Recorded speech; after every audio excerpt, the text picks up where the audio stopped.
It is my honor and privilege today bringing to you for Decoding the Conflict Mindset, a truly phenomenal, articulate, insightful leader that we have in Dr. Troy Hall. Troy has had an amazing background. He's traveled to some 45 states and countries throughout the world. It's not in the United States, but his travels and his interventions with communities throughout the world has been fantastic, absolutely fascinating. So I'm delighted to bring to you today on Decoding the Conflict Mindset this wonderful being. Dr. Troy talks about the value of cohesion going well beyond engagement and what a difference that can make to a leader in how they inspire, engage, and connect with their people. So cohesion is really building that foundation, that fabric that helps keep people and organizations together. So don't go away, stay tuned. We're going to get started real soon. And again, Dr. Troy Hall and some of his key gems of wisdom for the leader of today's work world. A leader that can walk in any industry, any level of performance, because it's all about building a trusted environment where people feel safe and what they can say, and there's no retribution if they don't agree with you. Is that your work environment? If not, listen in. You'll learn some gems to take away and put into use. And Dr. Troy particularly draws upon some of the gems that his own mother, Fanny, passed on to him, and it really shaped his current view and what he brings to leaders just like you. Again, Dr. Deborah Free, stay tuned, pass it on, invite your friends and neighbors, listen to what Dr. Troy has to say.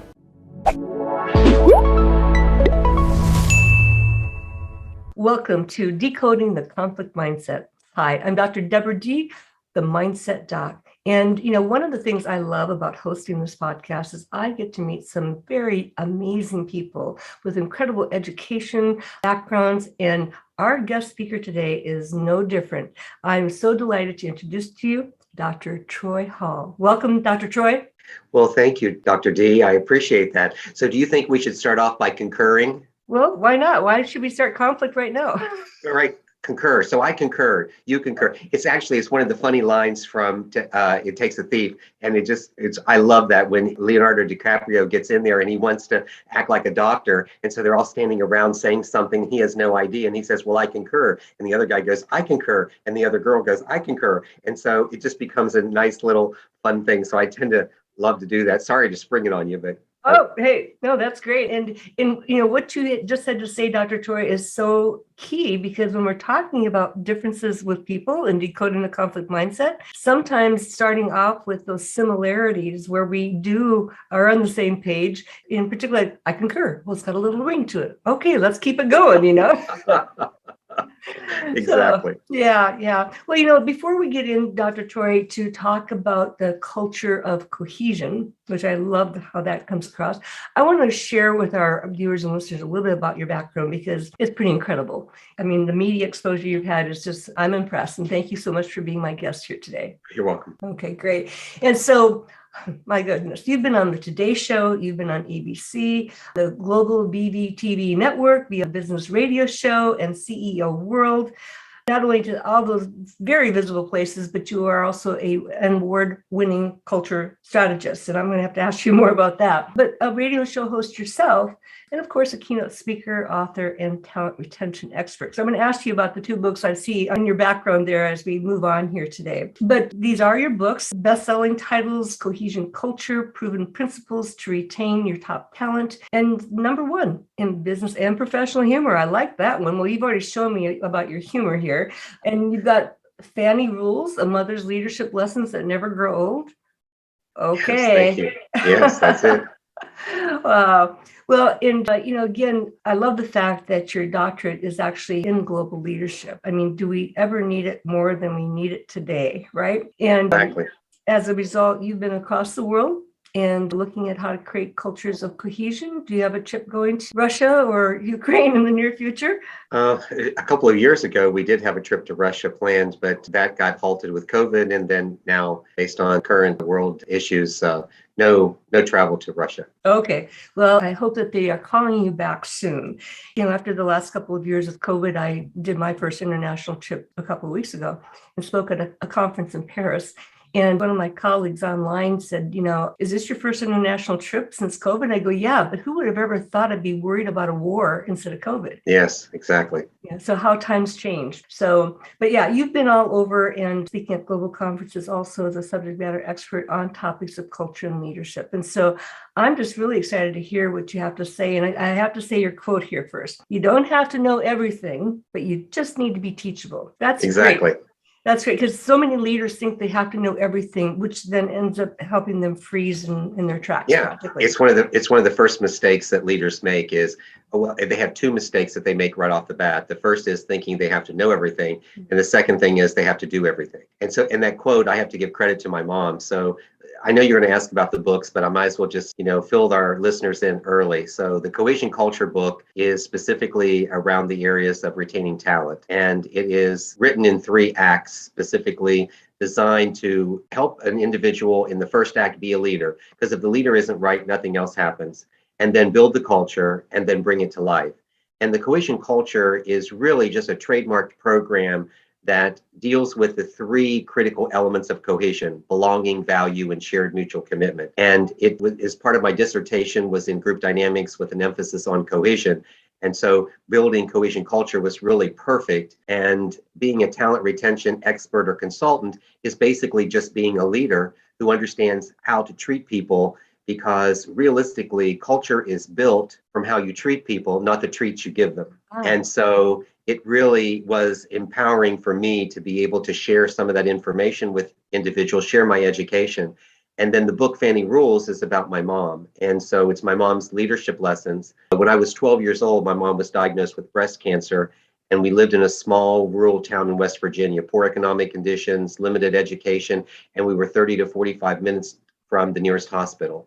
And 50 years ago, when someone was diagnosed with cancer, the prognosis was typically death. Mom made a very important choice that summer, and she said, I'm going to live, because until the doctor had told me this, I was planning to live. So I'm going to do everything I can and try to live. So she held off on having the operation until school was out that summer.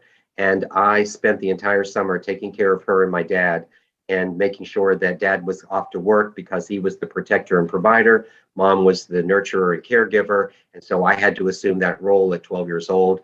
And the good news is mom survived 43 years beyond that awful summer, but she was taken by Alzheimer's and dementia toward the latter part of her life. And so the book Fanny Rules is a tribute to her leadership legacy. I get to give back 31 teachable moments that she taught me, and wrapped around 9 rules of success that she shared with me through my life. My proceeds of the book Fanny Rules benefits the Alzheimer's Association. Dr. Troy, that is such an amazing, heartwarming story. So thank you so much for sharing that. And to imagine if we all had parents who were so eloquent in passing on those gems, those nuggets of, fantastic living. And thank you to your mother, and thank you to you for bringing that to light for us. Well, thank you. I owe it to my mom. I'm always a soundbite waiting to happen.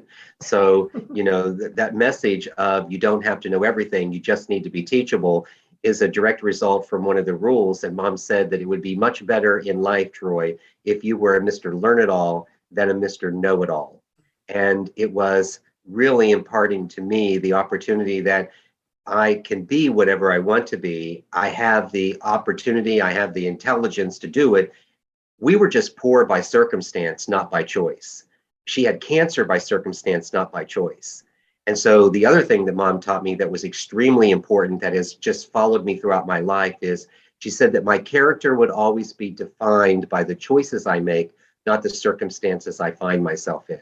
She said, you can be anything you want to be, but you go for it to be that. And I believe that's how I was able to really move away from this small town and really explore things and create new opportunities and travel. I mean, it's almost amazing to consider the fact that where I started from those very humble beginnings, that I've had the privilege, and I say it this way, a privilege to visit 45 US states and over 60 countries.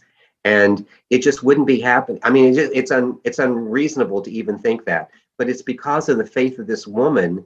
And my dad too. By the way, my dad was great. We had a great relationship with him, but the story's about mom. So we have to talk about, she's the star of the show, dad's supporting actor. But, just those very simple things, like she taught me how to interact with people and the value of interacting with people and making sure that I took care of others first before self.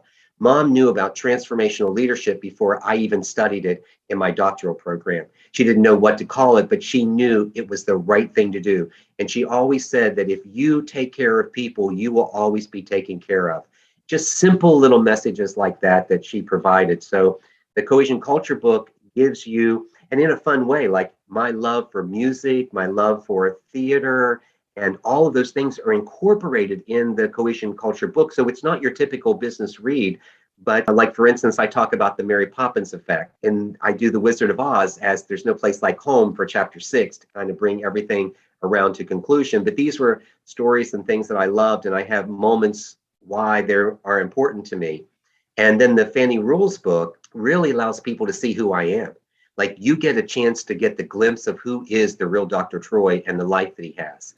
So that's kind of me, a little bit in a nutshell, probably maybe a little different than the way you thought the conversation would go, but you said conversation, so I just took it in that direction. I love it. Again, Dr. Troy, I really appreciate that and your ability to converse so well and so eloquently. I just listening to your story, we might have to have an offline conversation again, because there are elements that are very similar for us. I came from a very rural background in Minnesota and achieved education, travel, like my trip to Paris recently. I haven't been to as many countries as you, but I've been to almost every state. How we got triggered to study what we did. I also studied transformational leadership, and my dissertation was on the psychology of good bosses versus bad bosses. And love really it. Deep dive into emotional intelligence, because too often, just going back to your two mistakes that leaders made that you said earlier, there's too often, people are hired solely on how smart they are, how intelligent they are, but not, for how well they connect with people, lead, and build a culture of cohesion. There we go. Right back to your topic. Yeah. Well, I did a guest speaking for a college this week. And, one of the questions that was posed to me was, what is it that you felt that made you successful in your career? Like, how did you feel about that? And I really just had to go back to the whole concept of the transformational leadership and the messaging that my mom taught me, because when you focus on someone else instead of others, it reminded me of an opportunity that I had when I was in Kenya. And so I have a series of keynotes that I use when I speak, as I'm sure you would as well. And in this one that's themed around the concept that you cannot serve the many until you serve the one. And it has so many layers of ways of interpretation. So for instance, you can think about it from the fact that it's the leader who has to be right. Because if the leader's not right, and I said that in the beginning, why I wanted to do Act 1 for the book, the first 2 chapters is about leadership, because you have to get your mind right. You're responsible for people or individuals, or you're responsible for yourself. And so whether you're an implicit leader or an explicit leader, there's still a responsibility you have. And, just really thinking about, all of those things really help create that opportunity to be transformative. And then I have, through my studies, I create little, I guess I would call them parables, or sometimes they're metaphors, and they're little practical ways that you can remember things. So for me, when you put on leadership, I ask you to put on the transformational vest. And it basically boils down like this. The V is for vision, but what makes it different in transformational leadership than anywhere else is that you're teaching it. The E is for emotion. It's the emotional intelligence. Do you have self-regard? Do you have the ability to be self-aware of what you're doing and not have to apologize because you have, and not that you can't apologize when you mess up, but that you're more actively engaged in what you're doing. You understand what you're doing, and you are able to not only process your emotions, but you can help others through their emotions, and you get the chance for empathy to become part of it, compassion, grace, and then to be socially connected and have that way that you bond with people, and you bond with them in a way that you connect on a level that you don't even realize that you can connect with, because you're taking care of them and you're thinking about them all the time. And then the last is the trusted environment. And it's that situation where you create a space where people feel safe about what they can say, and they don't have retribution if they don't agree with you.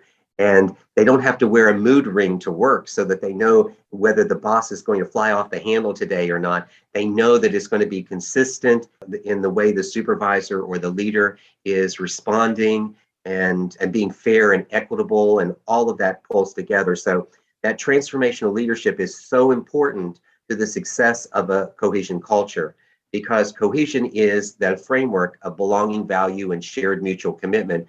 And it really comes to life when you add that transformative aspect to it. When you think about, I oftentimes say, when things are, as a leader, you really need to take a look at, like you said, how you show up and how you impact others. Because when things are unexpected, when things are unpredictable, when things are uncertain, then that leads to a state of feeling unstable. And when we are unstable, we don't feel, we become anxious. And when we're anxious, we don't feel we can trust.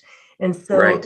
Having that level of, sort of predictability and even keel, so to speak, not that we don't have emotions at any level of leadership, but again, how we show up really does impact people and sets off. And I like to get into the neuroscience of all that goes on in the brain from there, but Yeah.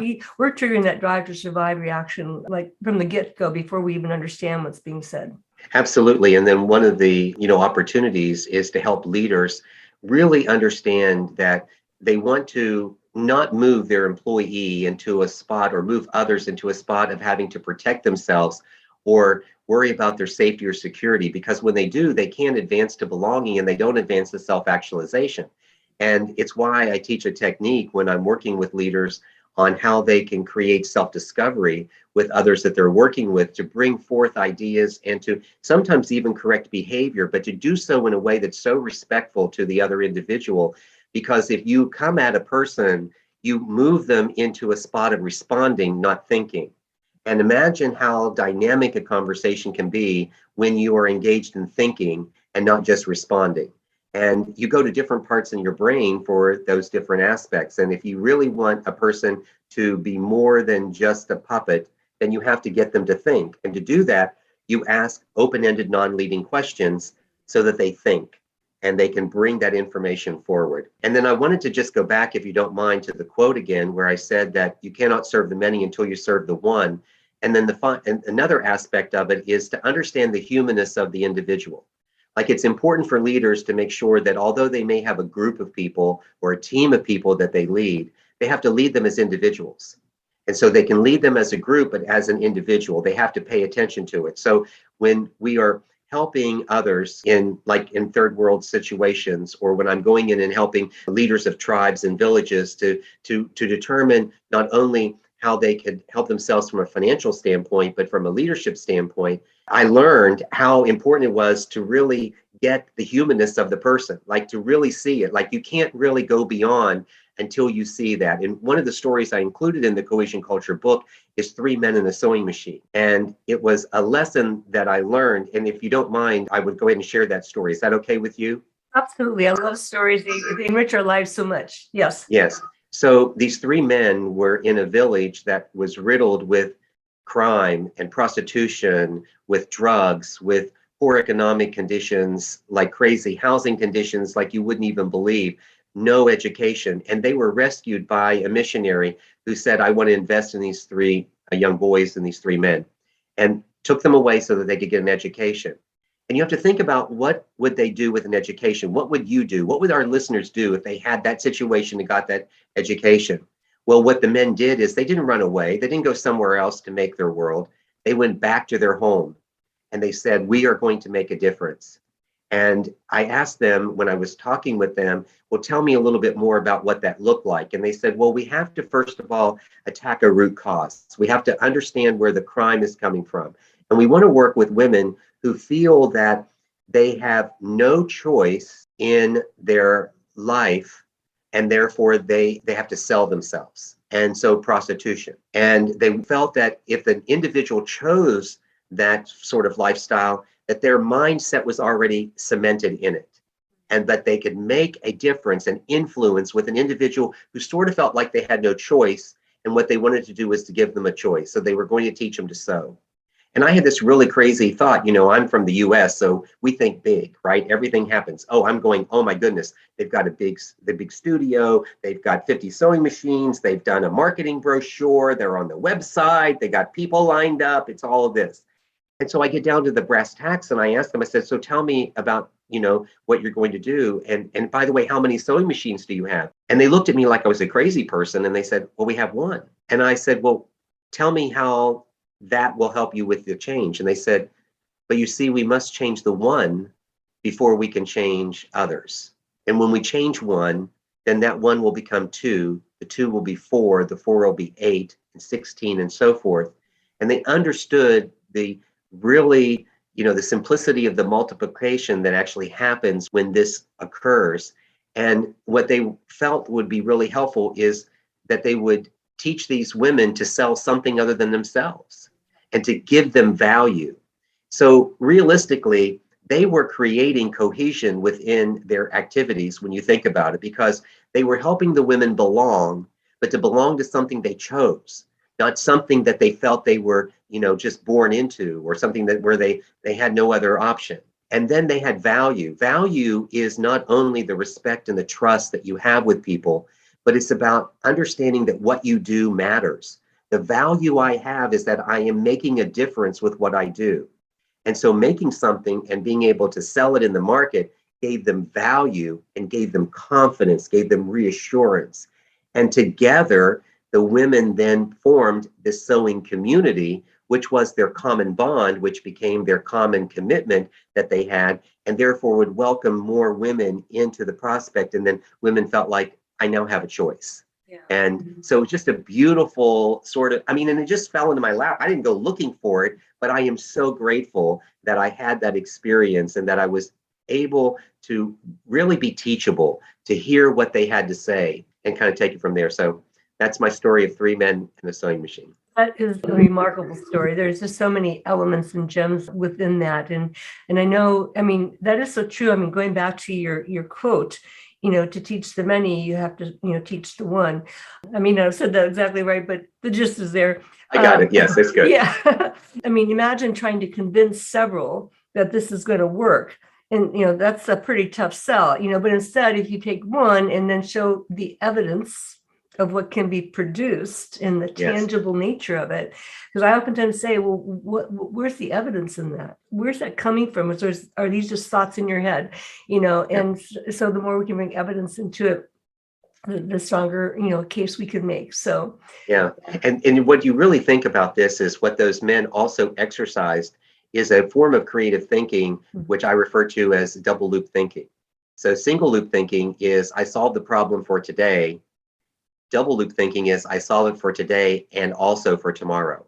And so they were slow and methodical in the process to understand that it wasn't just a Band-Aid I'm putting on this. I am making a change for the future.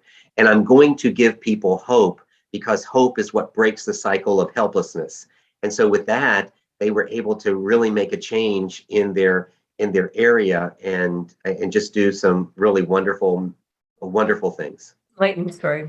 Very enlightening. I want to ask you, because, for the last 10 or so years, if not more, we've heard about employee engagement and engaged culture. And yet you're going, no, engagement's out, cohesion's in. So I want you to talk a little bit more about the concept of cohesion versus engagement. Well, good. So first of all, let me just say that some of that is intended to be a disruptor. Okay. So I want to disrupt the conversation a little bit, because I want people to think more than just simply take it for granted. Like what we've been taught, we've been lulled to sleep to believe that happy employees or satisfied or contented employees are engaged employees. I've even had a leader one time tell me that, hey, look, I have employees who come to work on time, do what they're supposed to do, and they don't ask me many questions. And so I asked them, I said, so are you categorizing those as engaged employees? And he said, absolutely, I want more of them. I said, well, what I will tell you is you'll have a team of people who come to work on time, do what they're supposed to do, and don't bother you very much, but you haven't guaranteed engagement at all.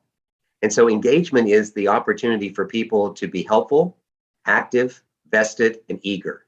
And if you want that, you don't have to look through it by happiness, because let me tell you, you cannot work hard enough to make people happy all the time, because happiness flits around very, all over the place. And it's not as strong of emotion as love or hate or anger is. So, and being satisfied, it's like, well, what makes one satisfied versus another? But if you level the playing field and you say, let's go for cohesion, and there's real good reason why. Cohesion is a causal phenomenon. It's not correlational. It's cause and effect. So when cohesion is present, you get performance. And the level of performance you get is the engagement of people who are helpful, active, vested, and eager. And so instead of you trying to just figure out engagement through some clever technique or trick, you actually can build it through the team working cohesively together, which is a much better outcome for the organization. Focus on cohesion, not on engagement. And that's why I say engagement is out, cohesion is in. And so for the listeners, I'd like to do a little activity with you to show them the difference between correlational and causal if you're up to it. Are you up to it? Absolutely. Okay, good. So have you experienced a rainy day? Just yesterday. Okay. And every time it rains, do you always open an umbrella? No. No. Have you been to the beach? Yes. Have you seen umbrellas opened on the beach? Yes. And was it raining when those umbrellas were open? No. Great. I can make a correlational analysis that will tell you the statistical probability of umbrellas and rainy days having some relationship. Or I can give you a statistical probability that they have no relationship. That's what correlation does. Now, we still predict, and I'm going to tell those folks who are listening, don't shy away from predicting with correlational data, but just understand that it's not predictive. It's correlational. You can forecast, you can create some value. For instance, retailers will know the difference between putting out umbrellas at a register on a rainy day when it starts in the afternoon, because if it starts in the morning, people are already bringing the umbrella with them. So they may not sell as many. And so they can create these statistical relationships that forecast information. So that's great. But as an organizational leader, you are looking for something that can predict behavior, because that's what we see in the workplace is behavior. So why not go for a causal phenomenon, which is what cohesion is. It's a causal phenomenon. So you get cohesion because you focus on belonging, value, and shared mutual commitment. And that strategic framework is what I lay over top of an organization. So you still have a culture of joy, a culture of service, a culture of innovation. Whatever your culture is, you still have it. What you do is you infuse cohesion inside the organization. So you still have your culture, your rituals, your traditions, your symbols, your languages, all those things are still there. But people are now interacting differently than the way they were interacting before. And part of my work is helping organizations figure out what are those activities of belonging that are unique to your organization that makes people feel like I'm a part of it? Because what you and I both know from our research is that when people give a piece of their identity to something, it's okay. And especially to a group, they'll give a piece of their identity. And then when you put all the identities of the individuals together, you get group identity or group mentality. And that becomes the structure. Now, giving a piece of your identity is great. We don't want you to give all of your identity. When you do that, it's called a cult.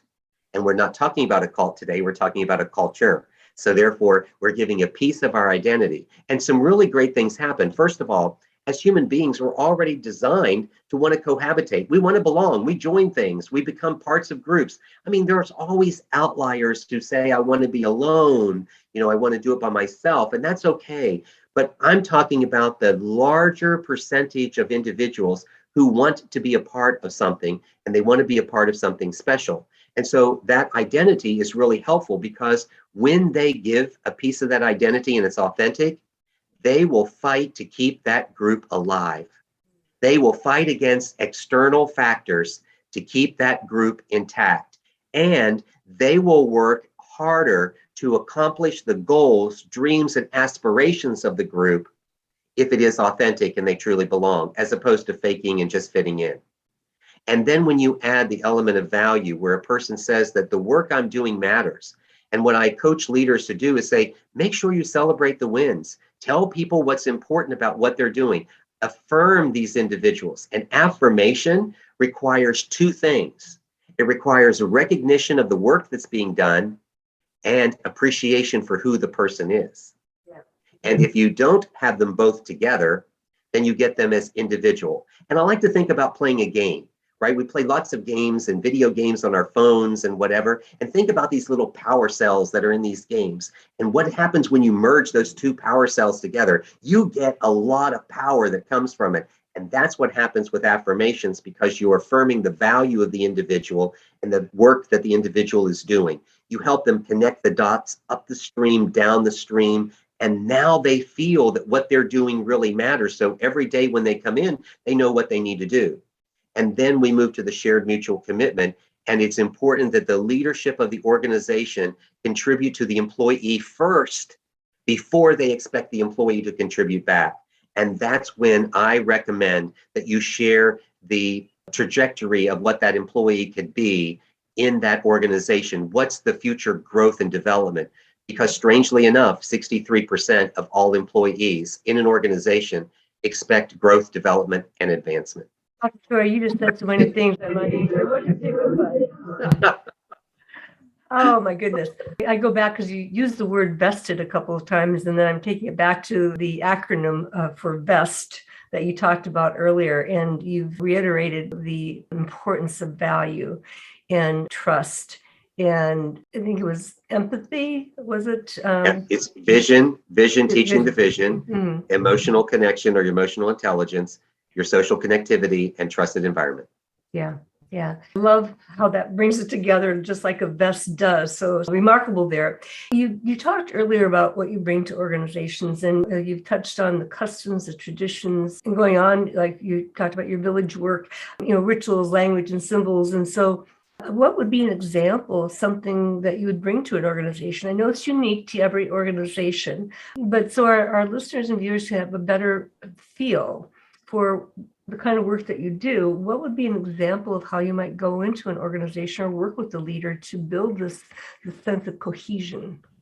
So thank you for asking that. And so it becomes part of what I refer to as the Cohesion Culture cycle. And this is part of our Cohesion Culture Wellness Program. And the very first thing we do with leaders before we even get started with the engagement is we ask them to do at least a 3-week observation.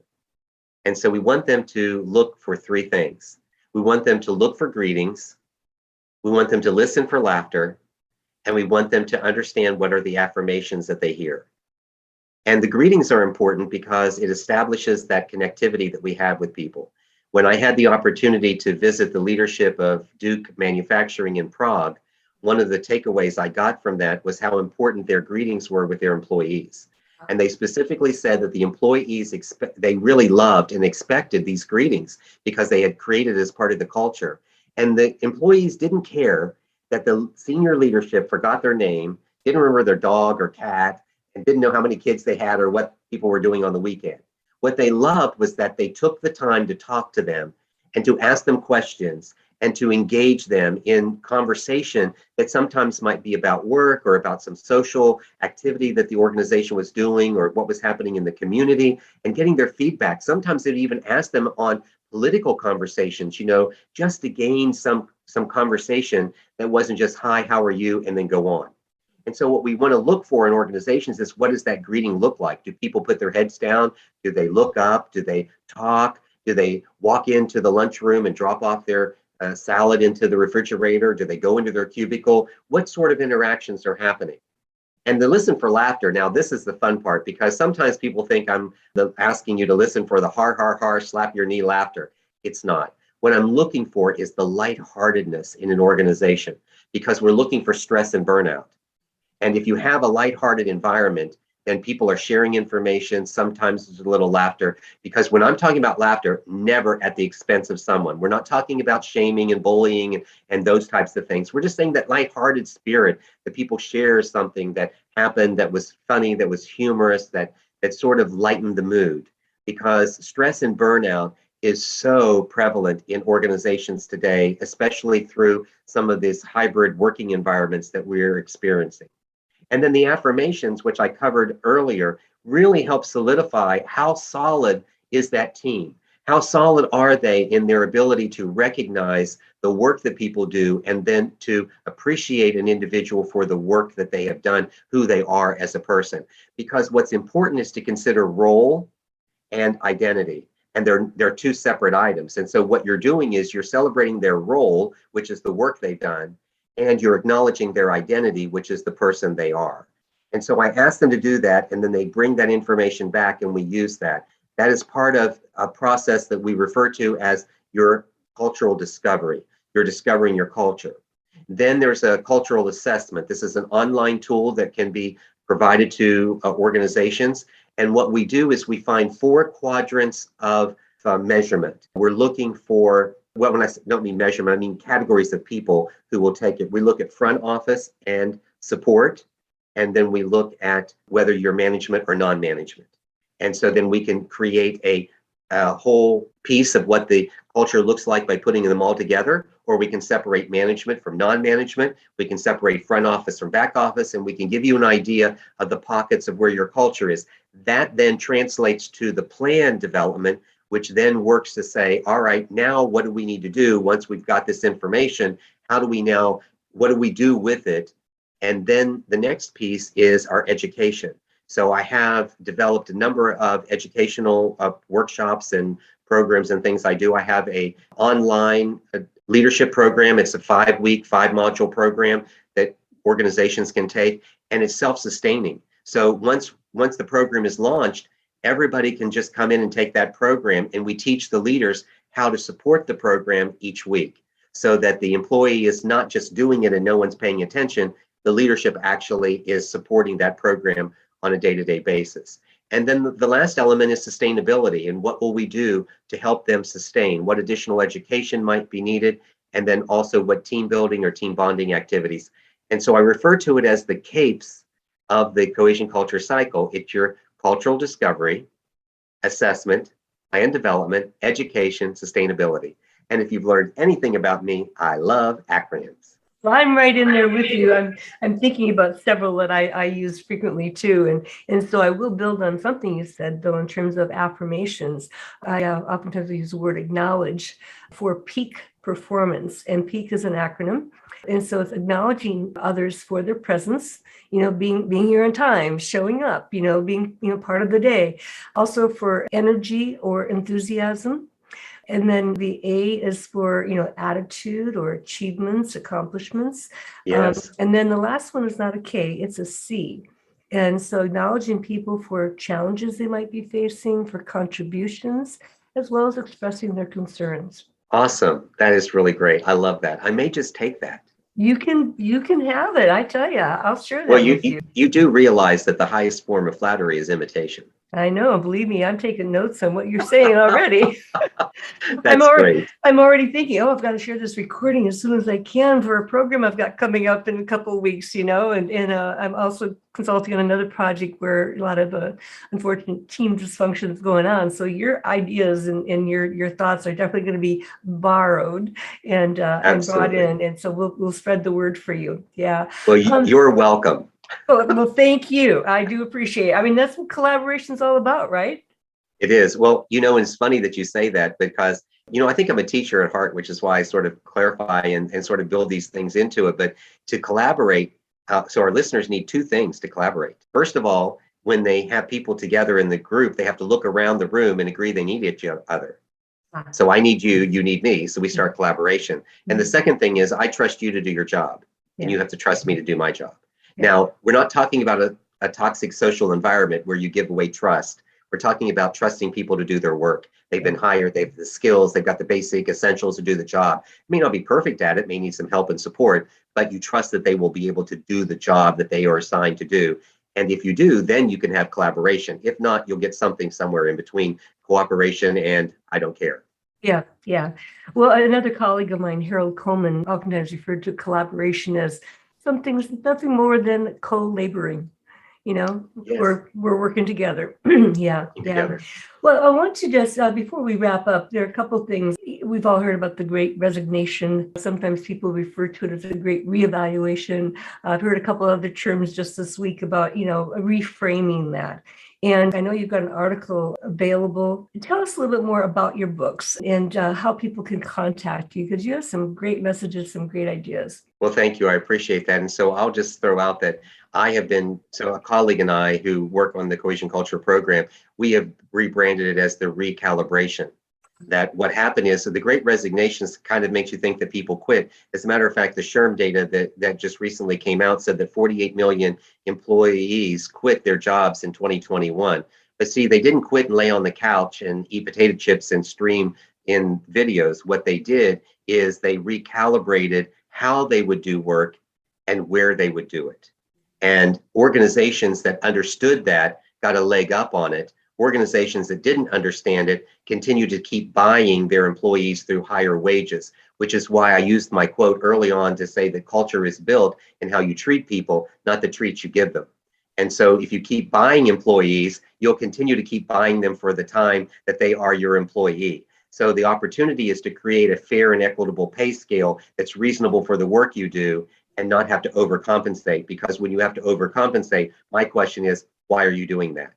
And then I want to know, why aren't you retaining the talent that you already have? And how are you disrespecting the talent you already have when you pay extra for somebody else to fill the job that you could have retained had you have just paid attention to your salary scale to begin with?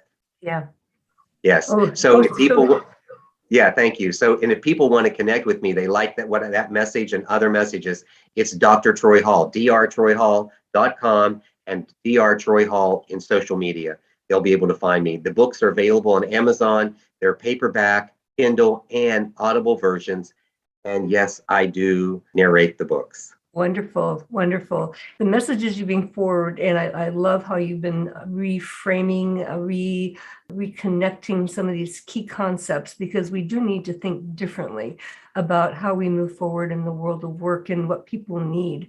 And so it goes back to your connection principle earlier, that it's not just showing up, but it's how you connect and engage and, feeling a part of the organization in oh so many ways.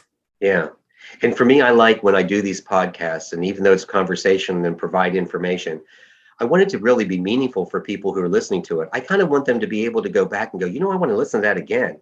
Like, I like that section that was at, 2.05 to 4.6 or whatever it is. Like, I want to listen to that again because that really resonated with me. And so I try to recap that information over and over again so that individuals can take it with them, because if they learn and grow, they can do so much with this information. And it's why I really focus on being teachable. Being teachable was so important as one of the 7 attributes of an effective leader. And it's our mindset.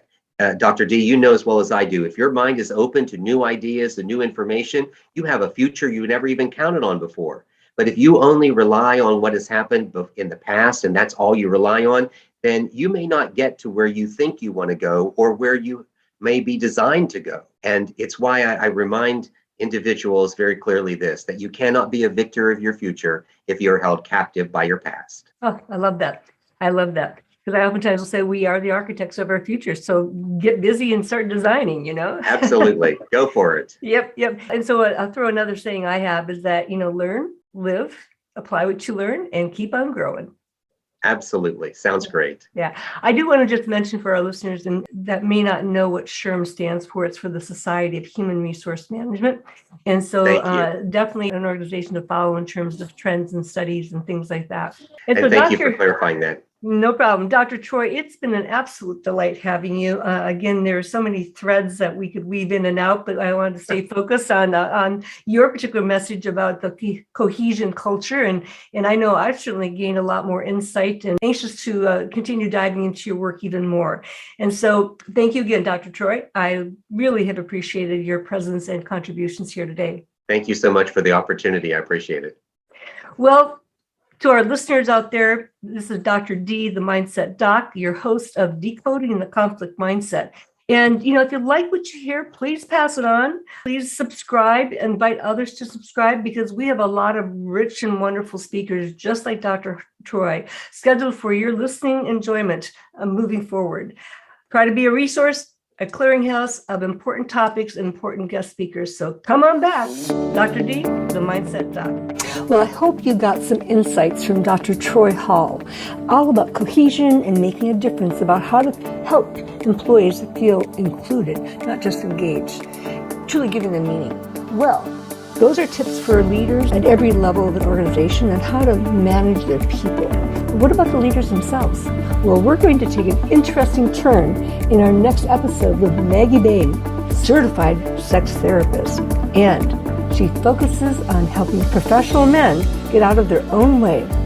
Is it all really possible to have it all? She's going to dive into a little bit about what drives the male mindset and sometimes the losses of personal satisfaction in their relationships and sexual intimacy when it comes to how they show up in their personal lives. And to top it off, Maggie has actually interviewed Dr. Phil about the impact of his success on his relationship and intimacy. So don't go away. You've got to come back and listen to this one in just 2 more weeks. So if you aren't already subscribed, please do so now. Pass forward a highly interesting, delightful conversation with Maggie Bain, certified sex therapist. And not to mention, she's a very interesting background, coming from Nigeria and then the Bahamas, and now living on an island in the English Channel between England and France. She's delightful. Oh, the wit and humor is wonderful. So come on back. We'll see you soon. Dr. D, the Mindset Doc.